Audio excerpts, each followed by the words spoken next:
Welcome back to Chief Studios. My name's Taylor Bell, and we have Coop. How are you doing today?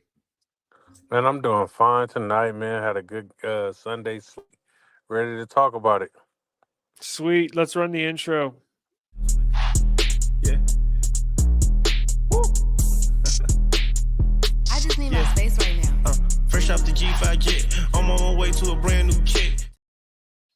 All right, and we get the background music started here.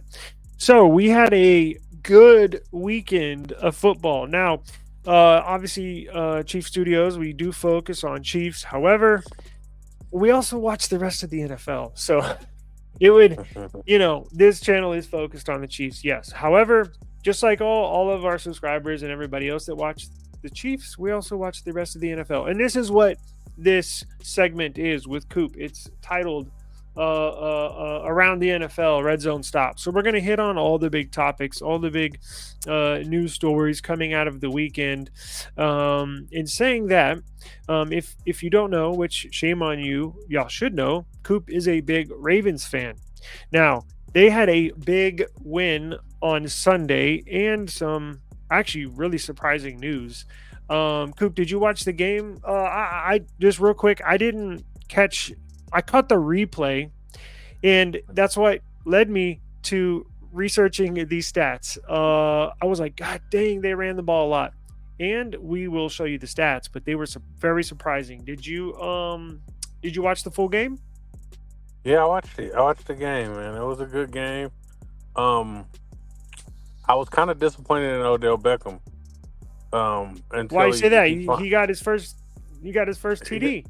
he got his first TD late in the game, but he had fumbled at the half instead of going out of bounds. He wasn't really producing like I need him to. Being a veteran receiver. Right. Now, let me pull up. I know he got a TD, but how many catches did he get? It was just a few, though, right? That was the issue. Yeah, I want to say like 4. Let's see. He had now for the final score was Ravens 37, Seahawks 3. So the defense showed out and the offense showed out in a big way. Odell had 5 catches, 56 yards, had 1 TD. So from what I understand, this is his first TD all season, correct?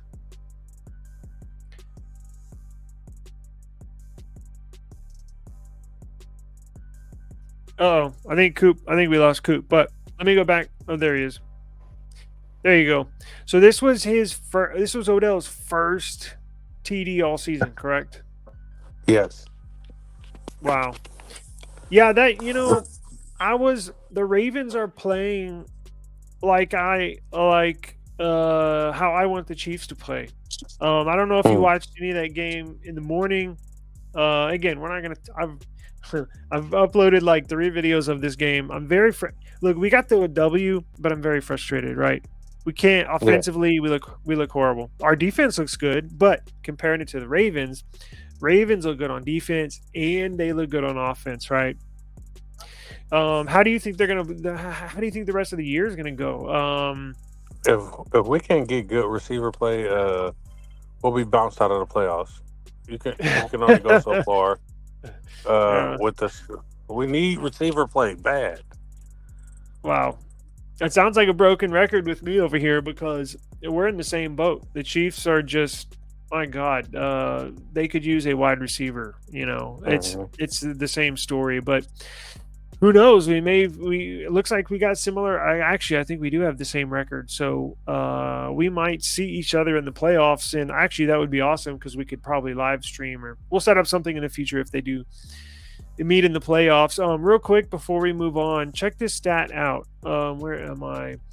The Ravens had, if you can look at the screen to all of the viewers, the Ravens had 298 yards rushing, 515 total yards. My God, that's like Ravens of back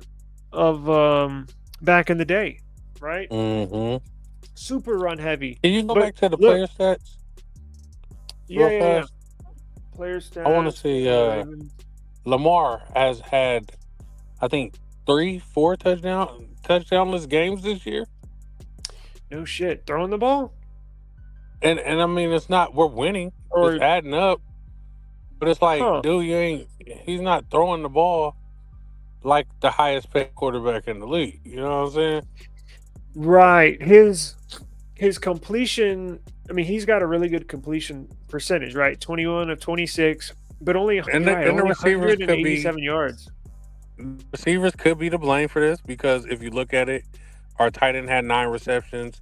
Odell had 5 for like 40 yards, and then the rest, Mm. nobody's getting the ball. Right. Where's Odell? Yeah, 5 for 56, but Mark Andrews got a large majority or the most catches with 9. And Why that's did only 80 yards. exactly. Why did this stat jumped out at me? Why did your backup quarterback get 7 attempts? What was the deal with Lamar? Why was he out? I do not remember what transpired, Because to be on honest. the highlights on the NFL YouTube channel, they compress the game into like a 10-minute video. I don't remember seeing Huntley taking any snaps. It might have. I really think he just got in like garbage time. Like, Duh! yeah, It was the final score was 37-3. That's exactly what happened. Yeah, they probably put him in at the last couple series, right? Yeah, hmm that's exactly. He got a touchdown, a touchdown pass. So one to Odell. yeah, wow, interesting. Okay, yeah. Well, I'm gonna have to keep. Look, we got this new all 22, and I'll talk to you after the show or some other time, not on air, but all 22. Real quick, I'm trying to cut this all 22 and put it on our YouTube channel, but I keep on getting hit with not strikes, but like warnings, like you can't use this content because I'm trying to include video clips. Like if I knew we were going to talk about this, I would have clipped all 22, thrown it in here on our show. But anyways, I'll deal with that in the future. But just a quick little behind the scenes thing. But so look, getting into good quarterback play. I think the story of the weekend was Houston Texans rookie quarterback CJ Stroud. I didn't watch any of the game, right? I watched Chiefs game in the morning, and then I ran some errands, this that, and my dad texted me, "Yo, are you watching the Texans game?" I was like, "No." He's like, "CJ Stroud is on fire." I was like, "Whoa." So when I got home, I watched the replay, and my God, he looks good, right? That boy's a dog. He's a dog. Like I like him. I love his play. He's out there to play football. Seems like he has all the intangibles, right? It seems like when I watch the replay, it doesn't look like he's a rookie. Like, you know what I'm saying? He's super poised. He's very poised, commanding the offense. It looks like he's in control. There's not many questions or how sometimes they can kind of look confused because I mean, look, that's probably the hardest position to play in sports as far as not only the physical but the mental side as well. He's like he's putting it all together. He's a rookie. This is what, 8th or 9th game? Was he number 3? Was he the 3rd pick? I don't remember the pick. He was like, he was in the top. Shame on us, but he was somewhere up there, right? Because I know the Texans had It was the Texans, Colts, and Panthers, right? Yeah. Now, if you did not watch the game, it was a very, very close game. Actually, it was tied. A couple lead changes. Actually, the Texans came back, right? And CJ Stroud led them down the field on a seemingly a last-second touchdown pass, right? Because here's the deal: they didn't want to kick the ball because did you see this? What was it? The third string running back was their kicker. Like the Texans kicker, I think hurt his groin or his hamstring like midway through the game. and they actually had a third string running back come in. Now, he had one field goal attempt that he actually made. But and it was like a 29 or 30 yarder. But on all the touchdown scores, I think halftime in the second half after the kicker was injured, they just went for 2-point conversions because they didn't want to risk, having a third string running back kicking it. So it was just really weird kind of game how it unfolded. But look at this stat line. Am I showing it? Yeah. 30 of 42, 470 yards and 5 touchdowns. He hung it up on their defense. My God, he did. And Baker Mayfield was not happy because, it looked like they were going to win. Obviously, the Texans came from behind last. I think they had like 40 seconds to go down the field and score a touchdown. So definitely a player to keep an eye on. It'd be interesting to see what the team does because, look, they thought they had a quarterback in Deshaun Watson. Obviously, that went up in a ball of flames. It'll be really interesting to see what Houston does to surround a good young quarterback with talent. If you're constructing a team, Coop, how would you build, like let's say, just simply constructing a team? Would you build offensive line first and then wide receivers and running back? Would you go wide receiver heavy and then line? Like, how would you personally like to construct a team around a good young quarterback? Up front. Big boys up front. I'm going O-line. Big boys, they're the number one piece to me. You got to have a good quarterback behind them. But those big boys can make mediocre quarterbacks look great. Right. You got to give them time to pass the ball, right? Yeah. And would you choose? I think you were with me because I'm not real big on running at the running back position like most people. But you can always find one in a draft. But I'm definitely, I would probably do the same thing, right? Mm-hmm. Because even an average running back, if you have a really, really good offensive line, you can make the running back look good. Mm-hmm. Yeah, we'll have to see. They don't have good, Texans don't have a lot of history there with a lot of success down there, but we'll see. Look, they got the main piece, right? The key ingredient, and now you need to see what they do to build around him. But that's what frustrates me. The Chiefs have so much success. You see CJ Stroud going to have thrown the ball all over the field. He has no named wide receivers, right? They're catching the ball. What's going on with the Chiefs? What's going on with the Ravens, right? Why can't they find these, even just a good possession receiver? It just irks me that, if we find ourselves in this position with a bad wide receiving core, because I went down the Texans roster. They don't have one wide receiver that I knew the name. All the names were brand new to me because I don't watch much Texans anymore. But anyways, look, last week we touched on the fact that the Raiders saw a new head coaching change and front office change. And tell them what they did yesterday, the Raiders. Man, the Raiders got that W yesterday. I seen the head coach, Antonio Pierce, drive to the game in a lowrider, candy red. He came in there, man, he lit a fire up under those players.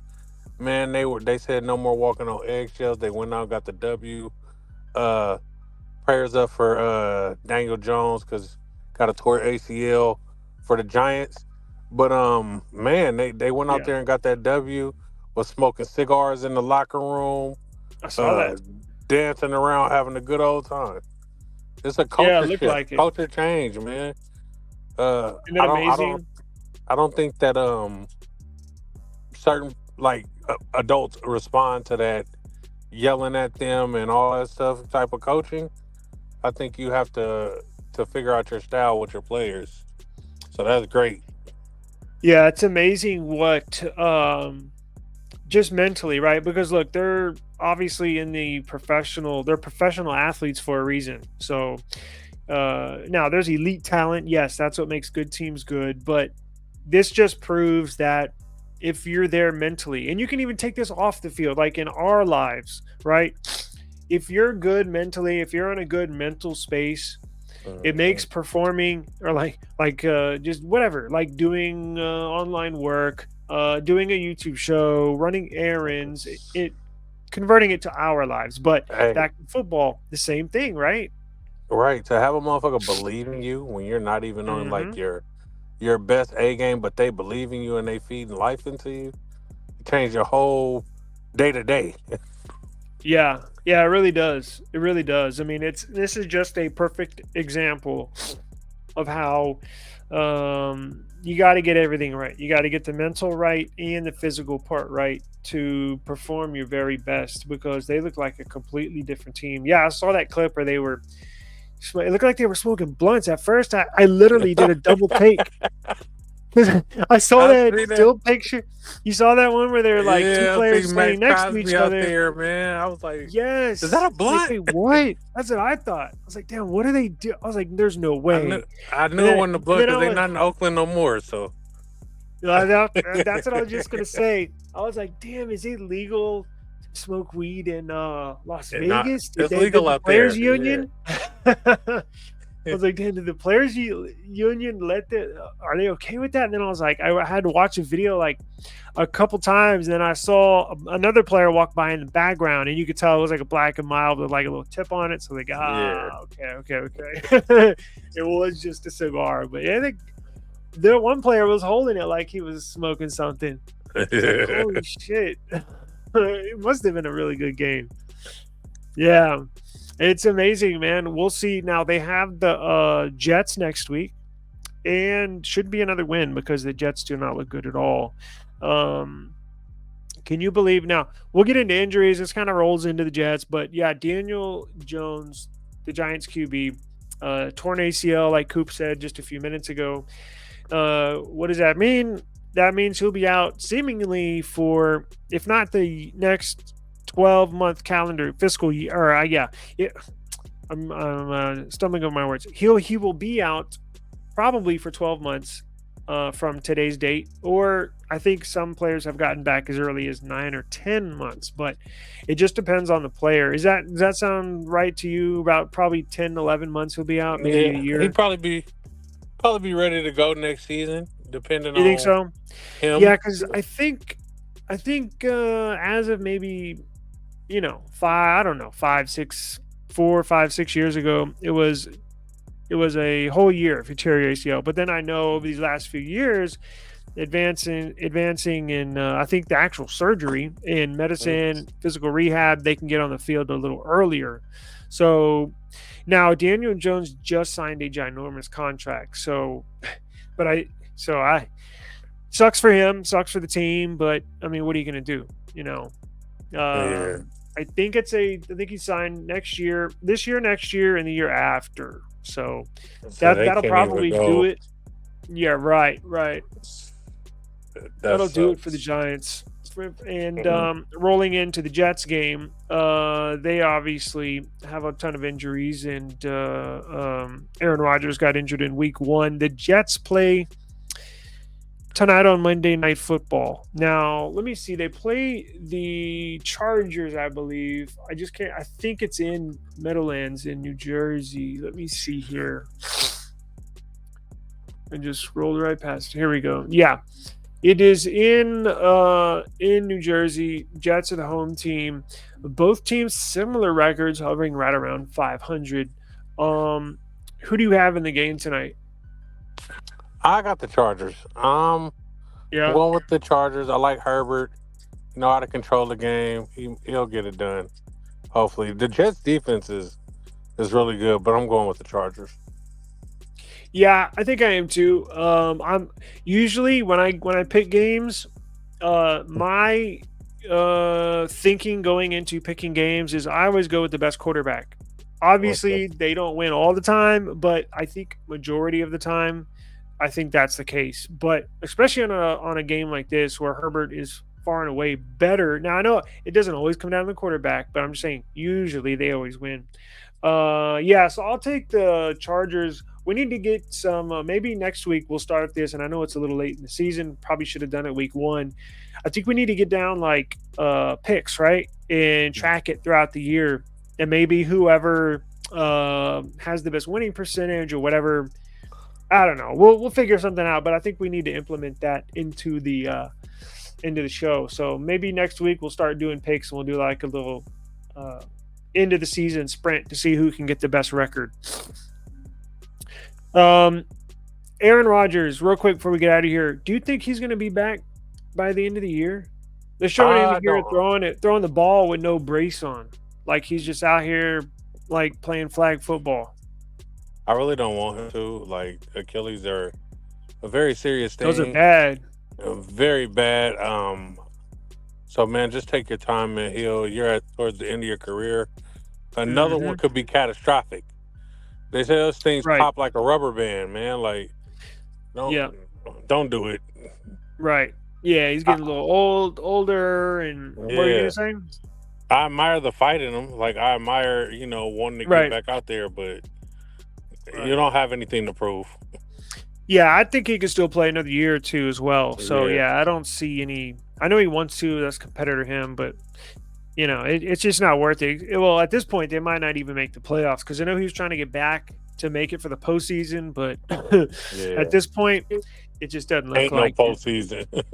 Right, not for the Jets. Not for the Jets. Is there anything else you wanted to touch on? I wanted to touch on Caleb Williams out of USC. Oh, yes. Thank you for reminding me. Real fast before we get out of here, do you want to set the scene for the viewers? So, man, USC Washington Pac-12 game, had a great game. Came down to the wire. They lost the game. Caleb Williams runs to his mom after the game. She covers his face with a towel, and he is boo-hoo crying on the sidelines like my daughter when I told her she couldn't have any more Halloween candy the other night. Wow. I don't like it. Yeah, I don't either. And I didn't think it was this bad, right? I heard until I saw the video. I heard I can't remember who I saw mentioning this, right? And I was like, whatever, every now and then. Isn't that weird? Like when you were growing up, and we'll try to make this fast. We're trying to get out of here, but just hear me out real quick. When you were growing up playing sports, there was always that one kid that would cry, like after we would lose, right? And I always used to look at them side-eyed, like, look, I know some people are very, very competitive, like that's in their personality, so I understand why they're crying. It just, I don't know. I understand why they're crying, but like seeing it, it just doesn't click with me. Like, I don't think I think it's okay for a child to do it, but look, when we're looking at collegiate and then he's expected to be the number one pick going into the NFL, I don't want to see that. I don't want to see that from big time athletes, pro athletes. I understand why you're crying in championship games, knockout games. Some shit you put all your heart in and it didn't pan out how you wanted it. You got injured. Something, right? I understand those moments where you're overcome with emotion. This was a regular season game. Thank you for bringing that up. Thank you for bringing that up because I think that's the perfect point to this scenario. You're right. Like, I'll give you a pass if it's a Super Bowl or like Game 7 in the NBA. In fact, I even think Kobe, like, didn't he like tear up at one point when in the finals? Like, look, I get it, like, but regular season game, middle of the season, it's like, dude, and he was look at this. Let me share this screen. He is whimpering. Like he's going, like mom gotta calm you down, dude. Like, yes, it's okay. We're gonna get ice cream after this. Exactly. Okay. I think you can watch this. Okay. Let me rewind. Can you see the screen? Yeah. Okay. Watch this. He hops in the stands. Look at this, and watch his stomach. You can see he starts shivering. He starts quivering. A quiver lip right there. His stomach Look is at the right fan there. sitting right there with the beer. He This like, dude in the back. yeah. He's like, really, dude? You're gonna cry? Take that shit off. Come on, man. He's laughing. He's like, oh my god. Damn, that is They so got us on crazy. camera with him crying out here, man. I can't believe it. No, I honestly cannot believe that. And again, I didn't think it was this bad, you know? Yeah. Maybe mom's made him go back to childhood like or something. I don't know. Wow. You know, when you see your mom, you're like, oh, fuck. I didn't want to cry, if you're his dad, or I don't know, is that his dad? Look, when I say dad, like we're at the era, at least I am at the age now where I'm like, my son could be in college, so I could be standing next to him, right? If I'm his dad, I'm gonna whisper in his ear, son, you better pull this shit together. You better stop fucking crying right now. Like I'm not even lying or trying to be funny. I'm gonna whisper in his ear. Get your ass to the locker room. That's what I'm saying. Boy, you better wipe those tears and get back on the field. You know, seriously. Do you think this will impact his draft? Yes, draft stock. It could. They could say he wants to win that much, and maybe a team will be like, "Oh, I'll take a chance because he wants to win that much." But me, if I'm a GM, I'm like, man, this dude might crack on us. Like, right? He might crack on us. We lose. Yeah. Yeah, and now he's gonna fall back and say, "Well, you know, I'm just super competitive and this and that." But you got a good point,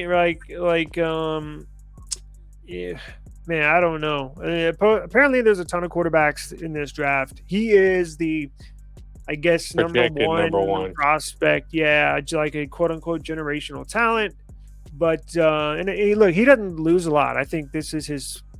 Wait, he didn't lose last year? I don't know. I don't follow USC too much, but I know he hasn't hasn't lost many times. I think he's undefeated in his high school career, from what I understand. So losing is new to him. Well, if that's the case, a shitty team is going to select him at number 1, right? So he's going to have some crying next year. Next year, he's going to be crying a lot. Hey, man, Atlanta, the Raiders, Arizona, the Cardinals. Oh, my God. Damn. You're going to be crying big time next year, buddy. Ooh, Save those tears. You better get his mom a front row seat to every game, so you can just hop up in there and just cradle up under his mom's arms. My goodness. You got some frustration coming, buddy.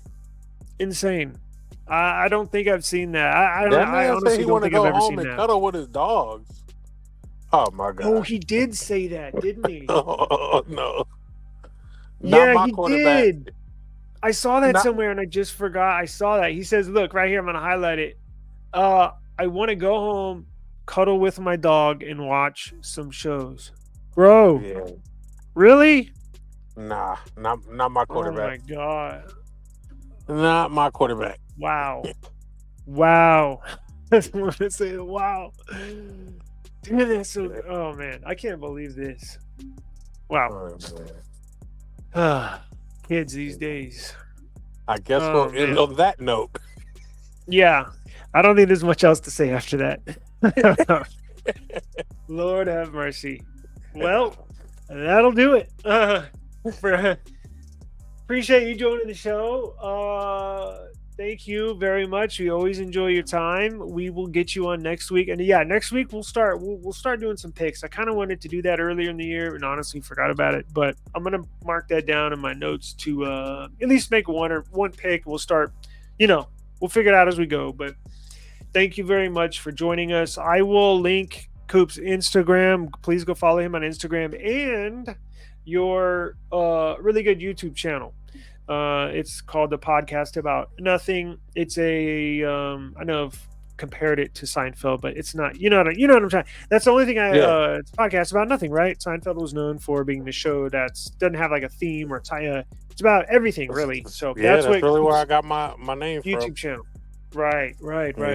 It's So it's a little variety of a little bit of everything is what I was trying to say. But I'll link that. Viewers, go to the description box and you can hit them up on Instagram and the Podcast About Nothing YouTube channel down below.